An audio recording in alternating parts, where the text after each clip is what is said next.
Magandang araw mga kaibigan. Bigyan natin ngayon ng opinion, reaction itong post ni Dr. Rob Rances 1 hour ago.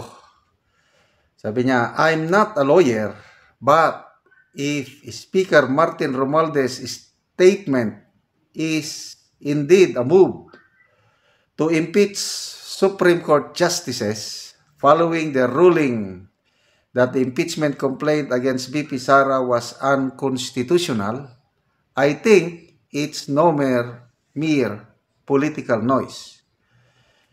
It strikes at the heart of constitutional democracy, threatening the core principle of judicial independence and destabilizing the delicate balance of powers that protects the republic from authoritarian rift. Okay, medyo mahaba-haba ito. I-summarize ko na lang. Sabi niya, number 1 point niya is, judicial review is not treason. Kasi yung ginawa ng Supreme Court, kinurek lang niya yung hindi nila nasunod na ano. Hindi naman judicial overreach o ano.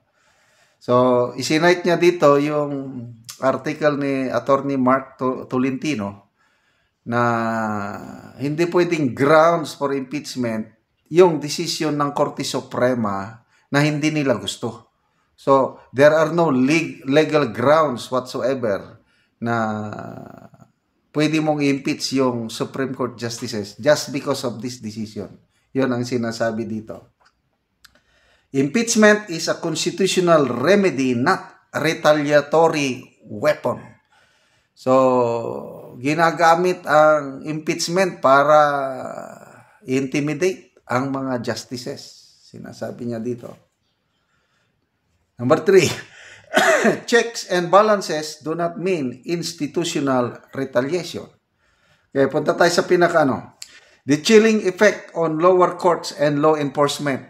Kasi kung matuto ito, wala na. Ang mga lower courts, medyo alanganin na rin silang gumalaw.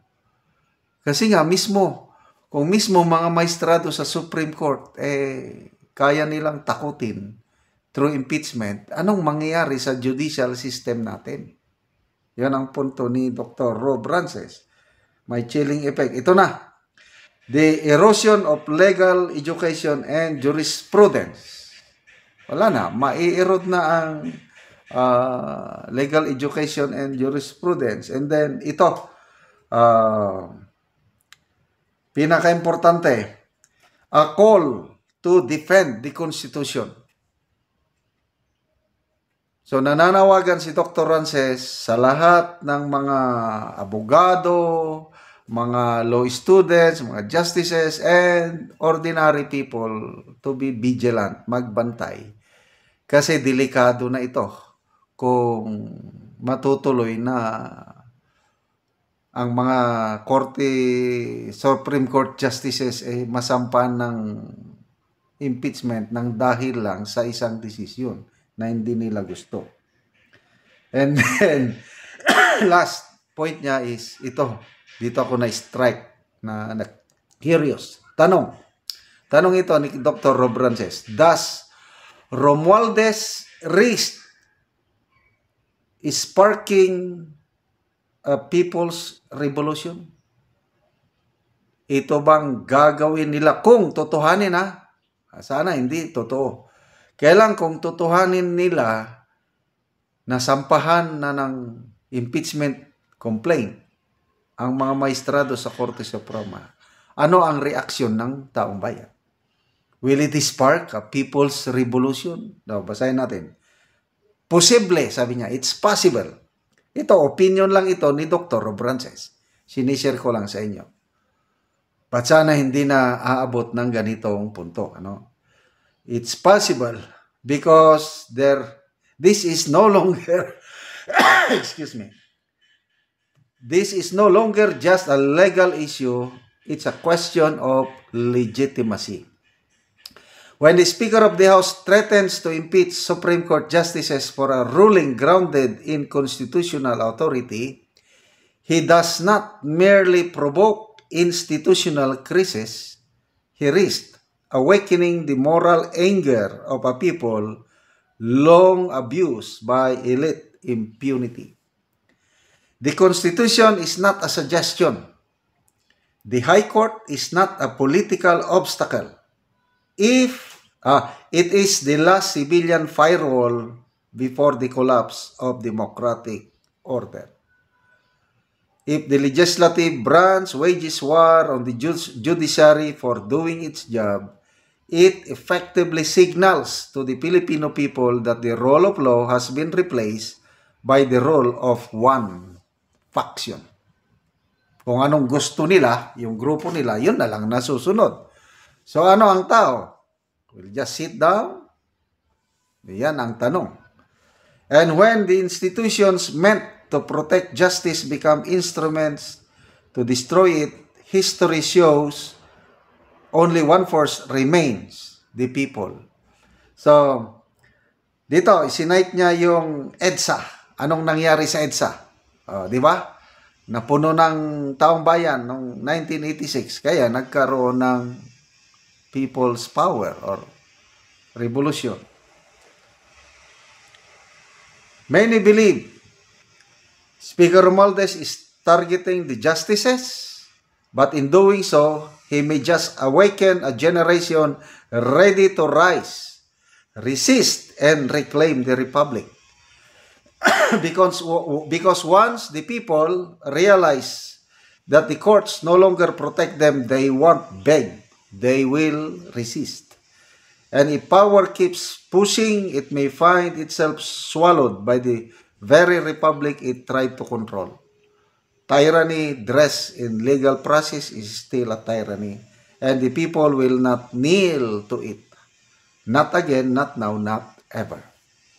So, sabi ni yung payag ni Speaker, the House will not bow in silence to this. So, yung decision ng ano. Kaya, ito, nag-file sila ng motion for reconsideration. That's okay. Within due process. Kaya lang, sumagot ng Supreme Court through its spokesperson na immediately executory yung desisyon. Hindi na pwedeng patagal-tagalin. I-implement nyo na. So, kaabang-abang po ang resulta, ang desisyon ng Korte Suprema sa motion for consideration nila. But to me, my humble opinion is wala na yan. Hindi na yan mababago. So, pag hindi na yan mabago, ano kaya ang aksyon ng Kamara? Yan na. Tutuluyan ba nilang i-impeach ang lahat na maestrado sa Korte Suprema? Bantayan po natin. Huwag tayong patatakot. The people, or the power resides in us, the people. Sovereignty resides on the people. Okay, salamat mga kaibigan sa inyong pagsubaybay sa ating channel. Nakakatulong kayo ng malaki sa tribong Talanding ng Bukidnon dahil ang sweldo natin dito, pangtulong natin sa tribo. Namimigay tayo ngayon ng livelihood assistance, nagpapatanim ng saging lakatan at saka Arabica coffee. Panoorin nyo ang video na ito. Anak ko sa among saging nga lakatan, so karon nakita na gyud nako nga ang among saging nga lakatan namunga na kini ang among unang tanom nga lakatan. So kini namunga na apan hapit namin namo ni mabaligya kining una namo nga tanom nga naanay bunga. So mao ni ang among saging nga lakatan nga wala sukad ginaabunuhan apan namunga tungod kay maayo ang yuta dinhi sa amoa. So karon na ami kaduha nga tanom nga saging nga lakatan nga ginaabunuhan. So atong bisitahon kay kini wala man ni sukad ginabunuhan hangtod nga kini namunga. So padayon lang mi ani sa paghinlo. Ug karon mao na ni among saging lakatan nga ikaduha nga mao ni ang among saging nga ginabunuhan. So maayo na gid ang tubo gawas nga hinlo pod ang among saging nga lakatan ug hapit na pod siya mamunga. Tungod kay mga tagas na ug dagko na pod. So mag-abono mi karon nining among saging. O karon naka-abono mi sa among lakatan nga saging. O ingon ani namo sa pag-abono, amo gyud tabunan ang punuan sa kape sa pag-abono. O karon gawas namo sa pag-abono namo sa among lakatan. So niya na pod mi sa among kapihan. So mao na ni siya gawa sa lakatan nanampod mo og kape kay kining kape mas mahal kay sa lakatan. So mao na ni ang itsura sa among kape nga isa na ka bulan. So maayog gyud nga tubo niya. Kini among kape nga 700 tanan gyud ingon ani buhi gyud tanan. So makita pud namo nga naa na isa nga sa among kape. O karon salamat kayo sa Ginoo og sa nagatan-aw sa video sa YouTube sa padayon sa inyong pagsuporta sa among pagpananom. Ang Ginoo mo'y magapanalangin kaninyo. God bless.